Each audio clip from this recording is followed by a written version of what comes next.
you. Thanks so much for coming.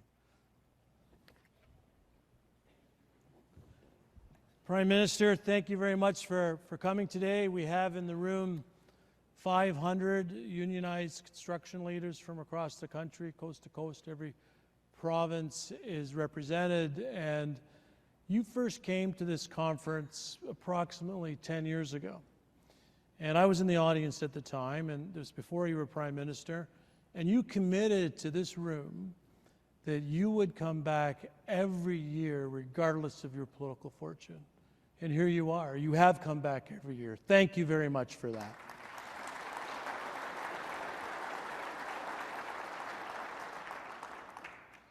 You know, there's a lot going on in the world. There's a lot going on in Canada. We'd be really interested to hear your perspective of all those things. Thank you, Sean. Thank you.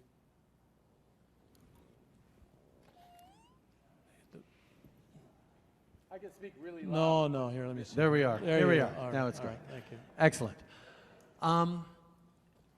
Thank you, Sean, for those words. Thanks for the reminder. I know I was trying to think. I think we might have missed the pandemic year where it was virtual, but I've been back pretty much every single year because we're trying to build a country here, and who better to build a country with than the CBTU?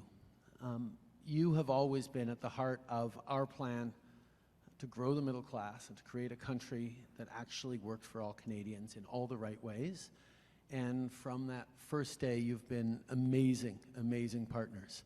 I want to thank Seamus for giving the speech so I didn't have to, because I wanted to do something slightly different this year and actually have a conversation with you, Sean, Right. where we could talk about some of the challenges we're facing, because there's no question that from 10 years ago or even from 8 years ago when I first came to speak here as Prime Minister, the world has changed in some really, really challenging ways. We've had Trump and the attacks on Canadian workers in so many different sectors. We had a pandemic that massively threw us all for a loop and changed how so much is done, and created a level of polarization we're still trying to struggle through. We saw financial crisis with inflation and interest rates that's hitting people hard, disruptions in supply chains, changing of the world of work and the way we work with much more hybrid coming in, layered on to a level of impacts of climate change and extreme weather events that makes us have to build and create things differently and plan differently for future generations, and shifting geopolitics that has a rise of populism along with a decline in democratic values and principles, a strengthening of authoritarianism, shifting geopolitical poles and players in ways that are creating a whole lot of instability. And on that backdrop of massive amounts of instability, citizens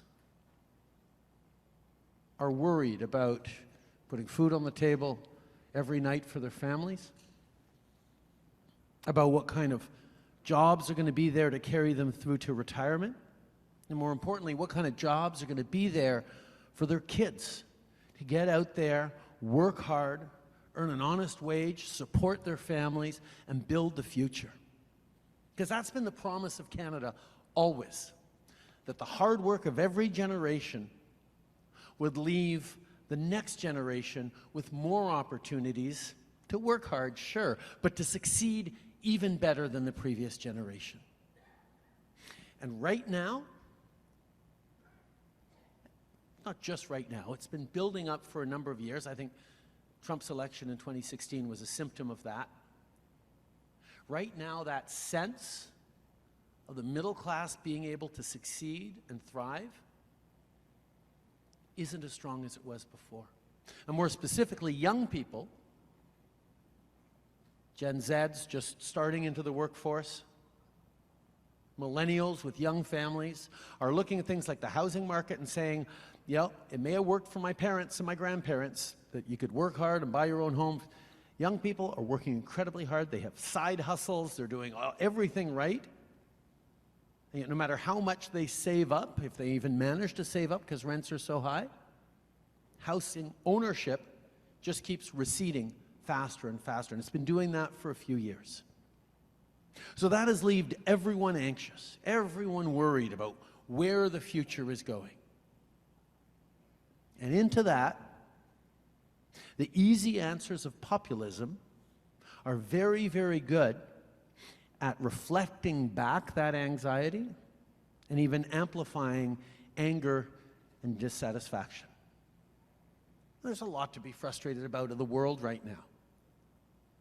But the trick that populists have successfully won on around the world is doing a very good job of pointing out all the things that are needing improvement, but doing no work to actually provide solutions or opportunities. No way to do the hard work of building the answers to these challenging, intractable questions that are there in every democracy around the world. And actually, we don't even have to talk about populism right as it is right now. Going back to 2015, what we got elected on, and what we asked for your help on in the run-up to 2015, and then to get to work on after we formed government, was about how to actually rebuild the strength of that middle class.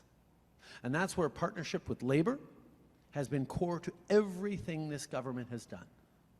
Yes, we started with repealing 377 and 525. But more than that, and I'm not diminishing that, you know how important that was and how much the Conservative Party, after that election, vowed to prevent us from doing it, even bringing it to the Senate to try, using the Senate to try and stop it, because they were so much a believer in that ideologically. But more than that, you were partners in building the projects that were going to build this country. Getting back into the business of transit and infrastructure, getting back in the business of building housing as a federal government, building pipelines, moving forward on the big projects that were going to prepare us for the future. And that's the work that is more important now. Basically, the argument by the Conservatives out there is that everything we've done, whether it's fighting climate change, investing in a net zero economy, investing in the kinds of jobs through bringing in big global investors and increasing foreign direct investment, putting money in people's pockets with the Canada Child Benefit, or building child care, moving forward on pharmacare and dental care, all those things were wrong. Because that's what they voted against every single time in the House of Commons. That all those things we did were not just wrong for the country, they led to the challenge we're in right now. And that's where facts are so important on a fundamental level. And I promise we'll get to questions. I'm just on a rant here. That's where facts are so important in a fundamental way. Canada has the best fiscal position of any of the large industrialized countries in the world. We have the best fiscal position in the G7. The lowest deficit, the lowest debt as a size of our GDP. We're the third largest economy in the world with a AAA credit rating from the international bond rating agencies, whose job is to look at the sustainability of a country's finances after the US and Germany. We have a strong fiscal position. The question is, what do we then do with it? Now, I fundamentally believe confident countries invest in themselves, invest in their people, invest in communities, invest in the future. And the contrast right now is with the Conservative Party that doesn't believe in that. That has stood against all the major investments we've made recently, either in a social safety net to strengthen communities and workers, or to support unions with the UTIP program and apprenticeships and elimination of student interest fees, but also stands against all the investments in significant global projects starting here in Canada. From Volkswagen to Stellantis to E1 Moly to Dow to Rio Tinto to Northvolt to all the big things to Michelin and Bridgewater to many, many more. And so the challenge I have for all of you, because many of you been here in these rooms hearing and being part of building this, is not actually for all of you. Because I know you as elected leaders understand your responsibilities.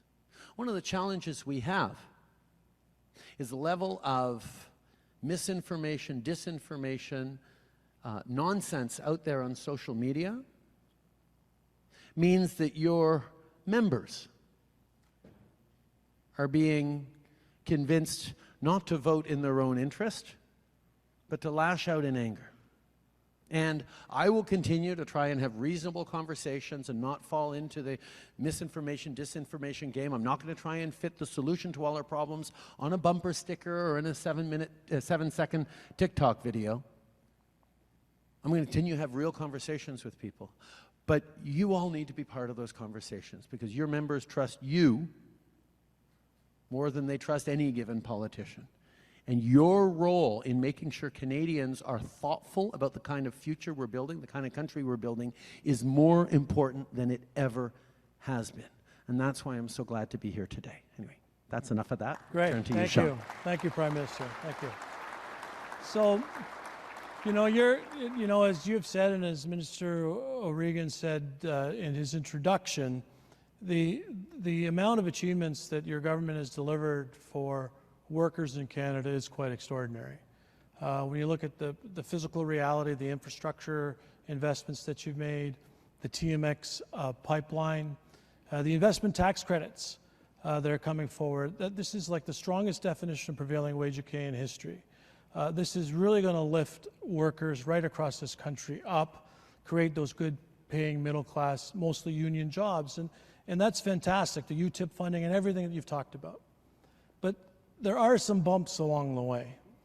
And we are very supportive of the investments in EV battery production. And what many folks don't realize about our industry and the unionized construction industry and our contractors is that we build the building, then we also install the process equipment, and then we provide the maintenance for that work on an ongoing basis. And so we have grave concerns when there are projects, and particularly one in Windsor, where international workers are going to work when Canadians who have the skills and the training, it's not about knowledge transfer in this case, they have the skills and the training are available to go to work. So will you commit to us that for this project and future projects, you will do everything that your government can do to make sure most of these jobs go to Canadian workers? Yes, absolutely yes. And let me again take a little bit of a step back. These jobs, this decision we made as a government, and it was a choice we made by this government to build an EV supply chain, to build an EV ecosystem in Canada, was a deliberate choice we made. First of all, we saw the way the world is going, we see where the auto sector is, we see the desire, the importance for electric vehicles. We also see Canada with a 80% plus clean energy grid is a great place to have and to take advantage of EV charging with clean energy. So we knew we needed to be part of it. And over the years, we made deliberate, specific choices to do that. We went from, I don't even know what rank, to last year we were ranked second in the world after only China in terms of EV battery supply chains in the world by Bloomberg. And then this year we passed China. We are now the #1 country in the world for a battery supply chain. Yeah. But we didn't do it because the government said, okay, let's build electric cars or let's sell electric cars to the world or to Canadians. We did it because we said, This is where the jobs are going to be in the future. When we look at making investments, at drawing in a Volkswagen or a Stellantis or a Honda, it's not about, well, partially it's okay, yes, we're going to create products here in Canada that we can sell to the world and grow the economy. But mostly it's the create part, it's the build part. It's these are good jobs in an industry that is changing so that we know there are going to be decades more good jobs in those communities. It's about the jobs. It's about the stability and the work that we're drawing in these investments. That's why we're choosing things that are going to go long term.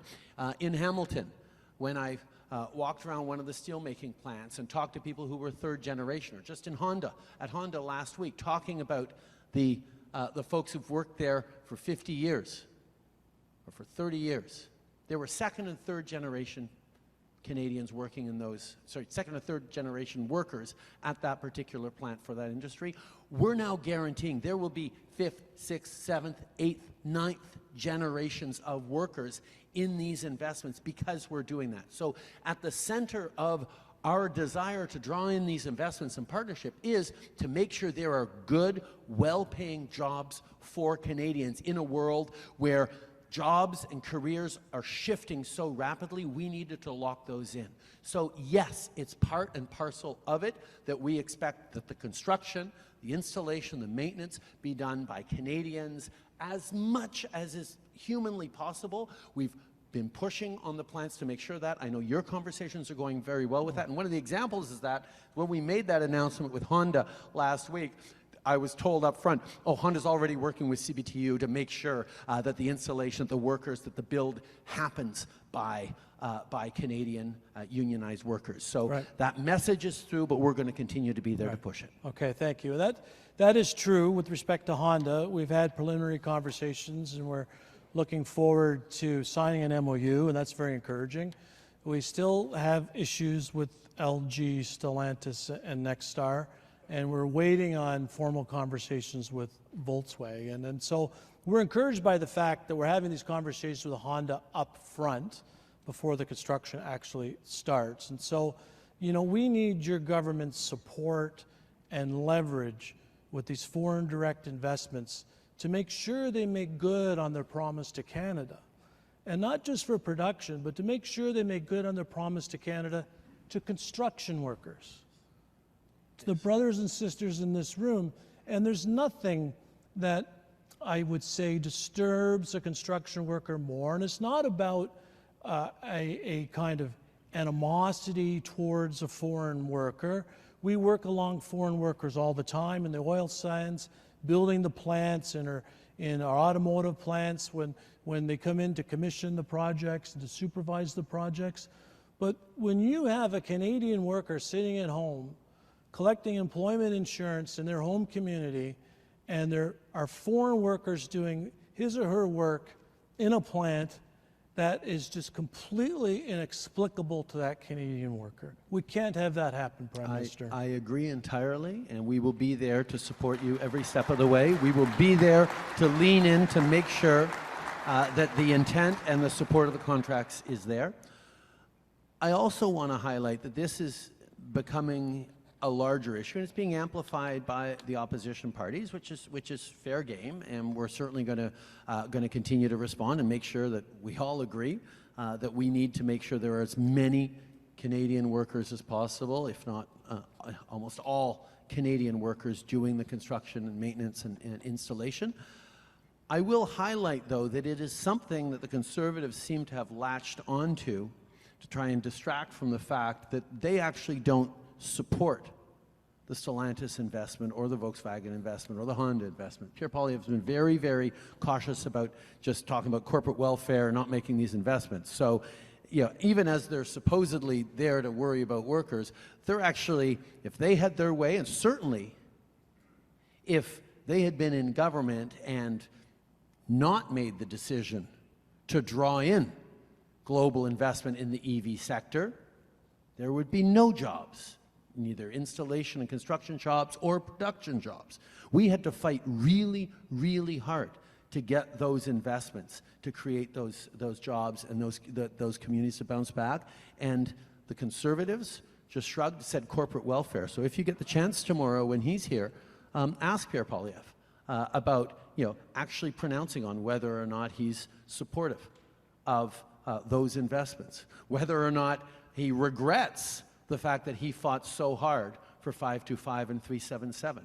Ask him about whether he's actually going to stand with workers, even though for 20 years of his career in Parliament, he has ideologically stood against workers every single step of the way until, suddenly he needs votes in order to get elected, and he's turning it around. Because, look for actions, not just for what people say, and I am proud to stand by the actions of what we have built together.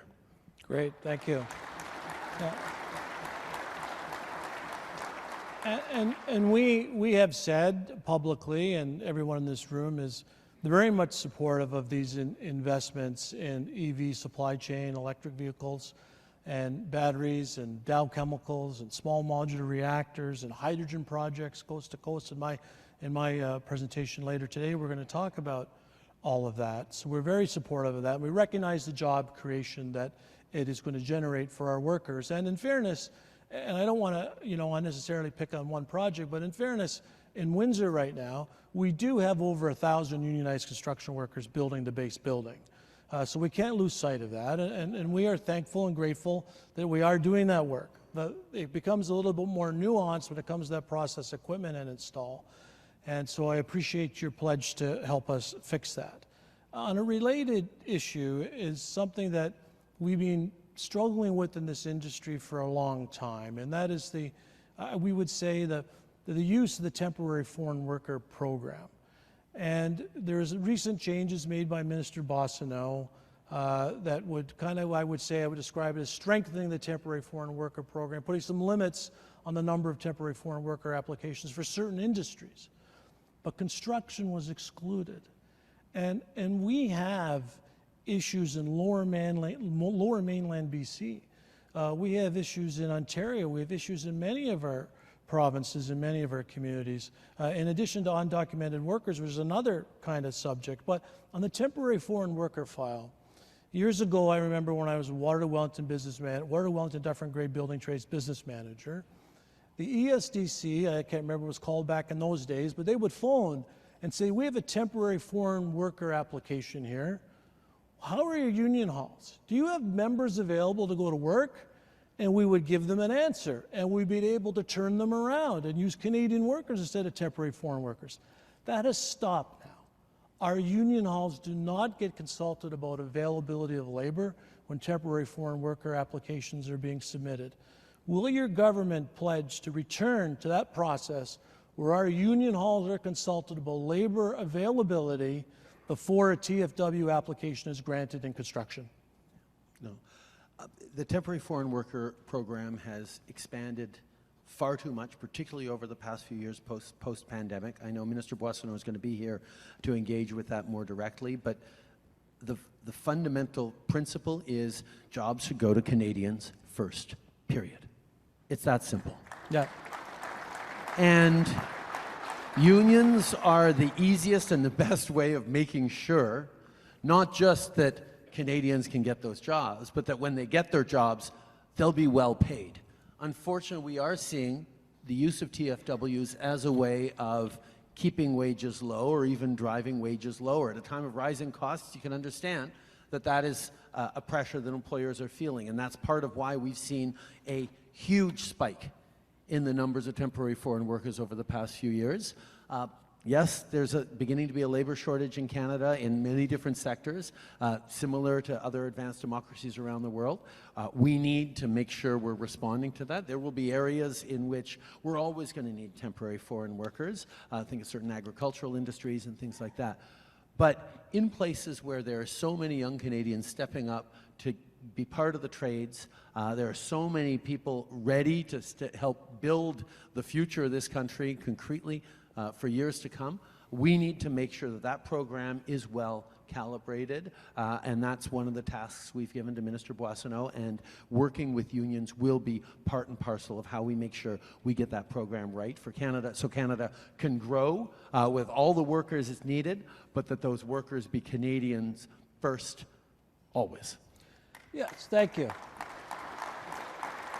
And, you know, and as I said previously, this is about making the temporary foreign worker program work for us and work for our industry. It's not anti-foreign worker. It's about making it work for our industry. And as I've said, in many cases, we work alongside, and it's not unusual when there's labor shortages to bring temporary foreign workers in. We understand that. And so we just want to make sure it works for us and works for Canadians much more better than it does right now in the construction industry. So that return to conversation with our unions around labor market impact assessments before being granted is critical. So we really do appreciate that. The other thing I wanted to ask you about is through your recent budget, you have made a lot of announcements in leading up to the budget around housing and other investments, EV supply chain, what we talked about previously. What we really like about the investment tax credits is that it's really game-breaking in terms of attaching labor conditionality on public sector investment. And so, you know, we've always been of the belief that the government is going to put billions of dollars into private sector owners who are well capitalized, have strong balance sheets, usually make money. If we're going to use taxpayers' money to support the private sector, we damn well better make sure it's tied to good paying union jobs.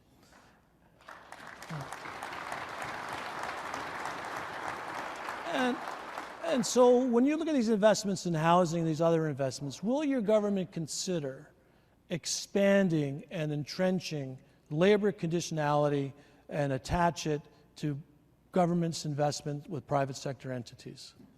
Yes.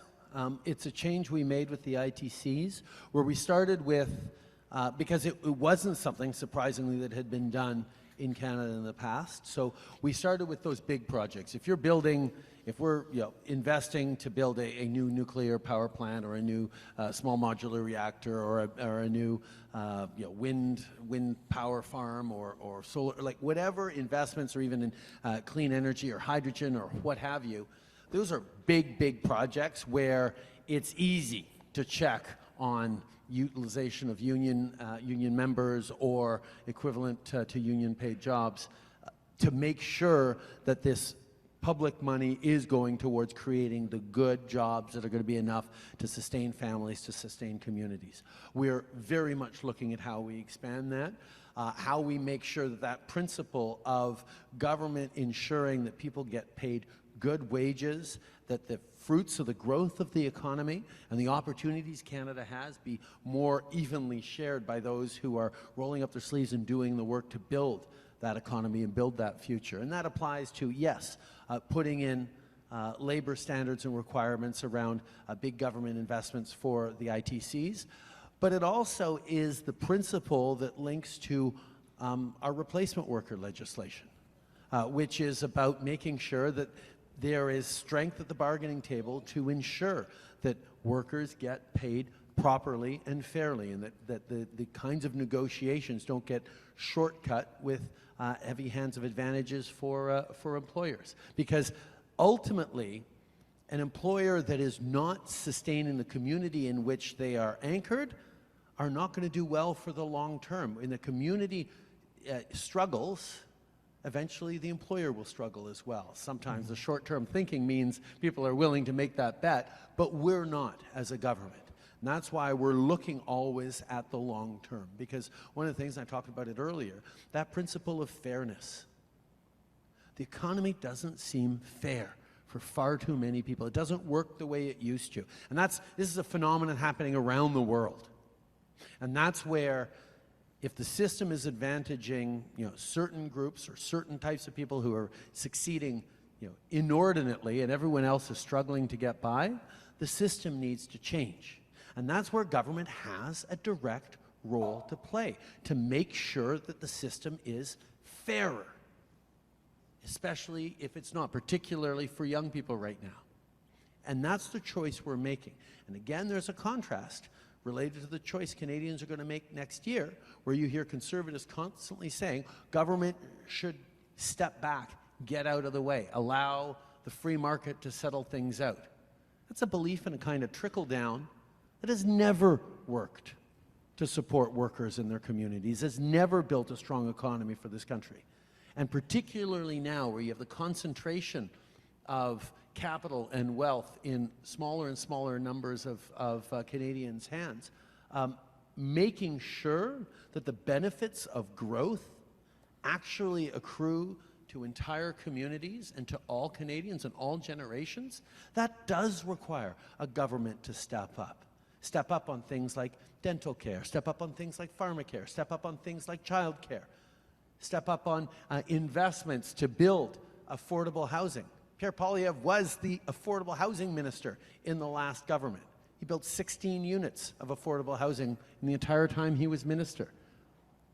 That federal government chose to get out of the business of investing in housing, and that's part of why, and I'm always loath to do this, but you guys understand construction takes a while, and if you remove the federal government for 10 years under Stephen Harper from construction of affordable housing, no wonders over the following 10 years there have been challenges around getting affordable housing for Canadians. And that's why we're having to turn around with such a big ambitious plan right now to make sure that electricians, carpenters, and teachers and nurses can actually live in the cities where they're building homes and apartment buildings and units. Yeah. Well, yes,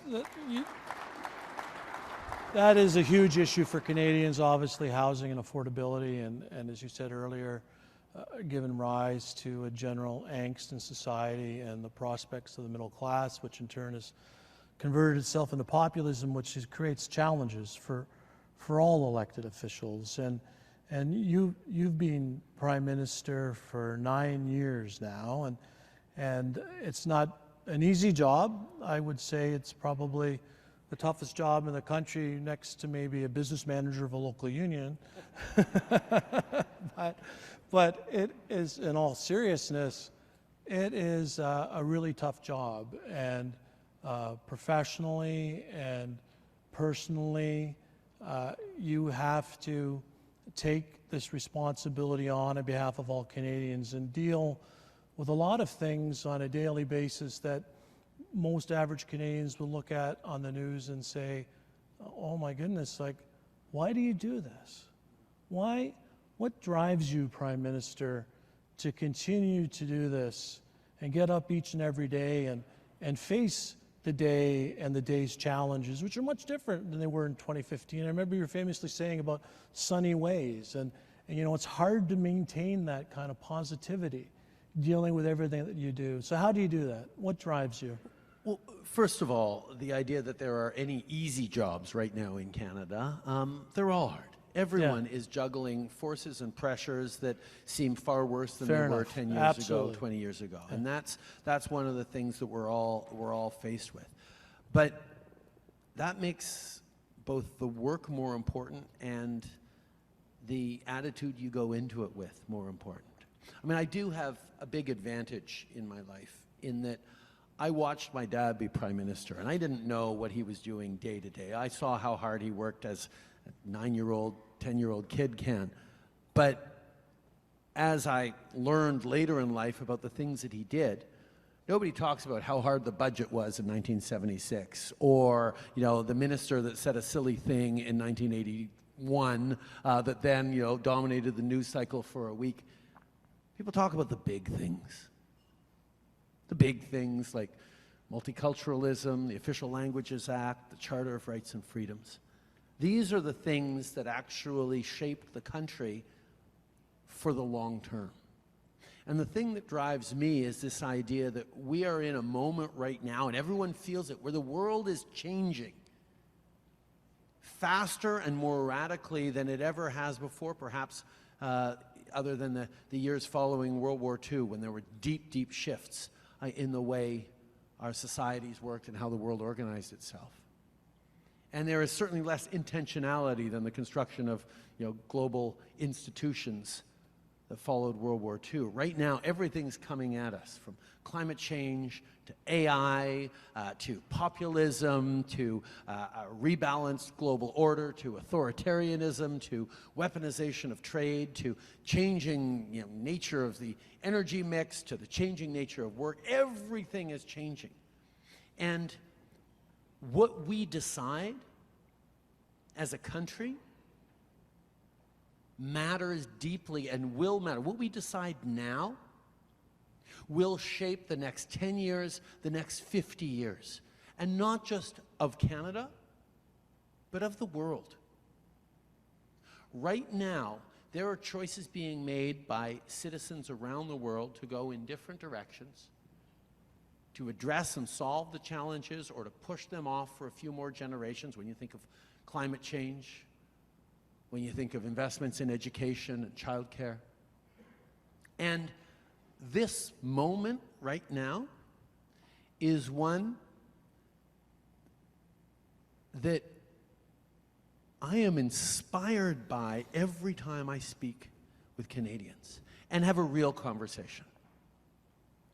Every time you have a chance to actually talk with someone about their worries and their hopes for the future, and their anxiety, yes, but also their ambition for what they want to try and do and build and create, what they want to give to their kids, and the anxiety about whether they're going to be able to do it, but still that optimism that underlies it, that inspires me. It inspires me how Canadians remain thoughtful and positive, even when we're busy recognizing how challenging it is right now. And as I travel around the world and talk to other foreign leaders, we talk about, Canada has the critical minerals, Canada has the trade deals with the world, Canada has access to the largest market in the world immediately to our south.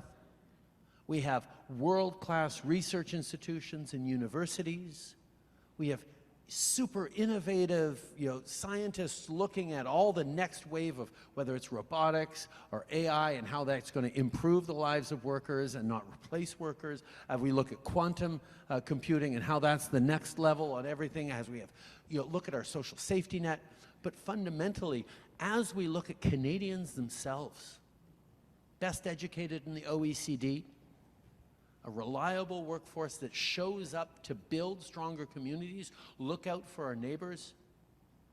Fundamentally, in this time of pressures, of pivot, if Canada can't figure out, with all our advantages, all our resources, all our space, all our positive welcoming of people around the world because of our openness, but all of our rigor in being there for each other and working hard and creating a stronger economy every day, if we can't figure out how to navigate through the second quarter of the 21st century as a free, open democracy with strong institutions and resilient communities, then which country will? That's the moment we're in right now. And quite frankly, over the next year and a half, Canadians are going to be faced with a very simple choice. Do we continue to invest in our communities, to invest in our future? Do we continue to fight climate change? Do we continue to make sure that the most vulnerable around us get the supports they need to be able to achieve their potentials? Do we continue to believe that facts and evidence and open-mindedness to each other's perspectives and seeing differences as a source of strength, not as a source of weakness and polarization? Do we continue to do the work that has built Canada over generations? Or do we throw up our hands and say, I don't know, everything's broken. We just need to burn it all down or start all over. You know how hard it is to build something, how much attention it takes to every different step, how many different people have to work together with different skills to build something that works. And when you face challenges, you think creatively about how to solve it. You roll up your sleeves, you put in a few more hours to try and go at the problem differently. You lean on some experts. You bring in a friend from another site to say, okay, how would you solve this? You go to one of the teachers at the local school, the trade school, to say, okay, you know, what would you say if I had this challenge? You figure out how to fix it. You don't stand there screaming at it saying, I'm just walking away because it's all broken. And that choice that Canadians get to make in the coming year, which is the mirror of the kinds of choices people are making in every democracy around the world right now, is about not just who gets to form government through this challenging time, but what kind of country do we want to be? What are the values that underpin who we are? And indeed, who are we as Canadians? Who are we as a people? Are we people who roll up our sleeves and dig in and lean on each other when things get challenging? Or do we hunker down in our own little corners, surround ourselves with people who say and think exactly like we do, and hope the storm passes if we're shaking our fist at the sky long enough? That's not what has built this country. And what motivates me every single day is the conversations I have with people who see, yes, that we're in challenging times, but understand the responsibility that comes with the opportunity of being Canadian. The opportunities we have in communities right across this country to build and create a country that is fair for every generation, that creates that future that we know we can have. And that's what drives me forward. And quite frankly, you know, you say I've been doing this job for 8.5 years. This job changes every day. Every year, every month, there's a new challenge, a new wrinkle. And that capacity to lean on people, Canadians, pull people together and try and solve through it is something that I know matters, and I absolutely love doing. And I will continue to do it as long as I possibly can continue to get the support of Canadians, because right now, more than anything else, this time we're in matters for the kind of long-term future that our kids and grandkids are going to face over the coming generations. Thank you. Thank you, Prime Minister. Thank you. Thank you, Prime Minister, for those inspiring words and your vision of Canada. And I can assure you that folks in this room are of the mindset of let's get her done. So on behalf of the Canadian Executive Board and our 600,000 members from coast to coast to coast, we thank you very much for your time here today, and it's been a real honor to represent our members and the folks in this room to have this conversation. Thank you, Prime Minister. Thank you, Sean, and we'll see you next year. Thank you very much. Thank you very much.